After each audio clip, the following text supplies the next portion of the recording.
கட்டத்தில் குரு, சூரியன், சுக்கிரன் இந்த 3 கிரகங்களுக்கு 2ஆம் இடத்தில் ஏதாவது கிரகங்கள் இருந்தா அந்த ஜாதகருக்கு குழந்தை பாக்கியம் என்பது உண்டு. அது என்ன 2ஆம் இடம் அப்படின்னு பார்த்தீங்கன்னா, 2ஆம் இடம் என்பது புதிய உறுப்பினர்களை காட்டக்கூடியது.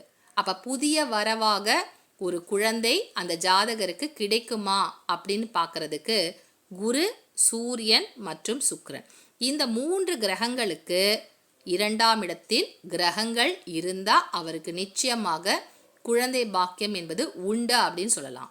குருவே புத்திரகாரகன். அப்ப குரு நின்ற வீட்டிற்கு 2ஆம் இடமான புதிய வரவை காட்டக்கூடிய இடத்துல ஏதாவது கிரகங்கள் இருந்தா அந்த ஜாதகருக்கு குழந்தை பாக்கியம் என்பது உண்டு அப்படின்னு நிச்சயமா சொல்லலாம்.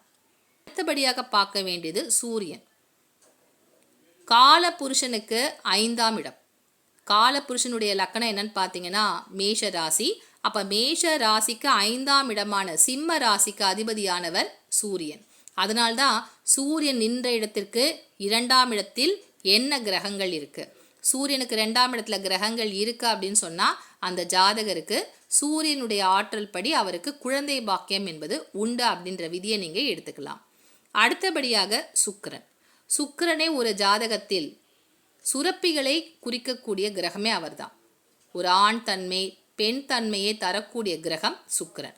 அப்போ சுக்கிரனுக்கு 2ஆம் இடத்தில் கிரகங்கள் இருந்தால் அந்த ஜாதகருக்கு குழந்தை பாக்கியம் என்பது உண்டு.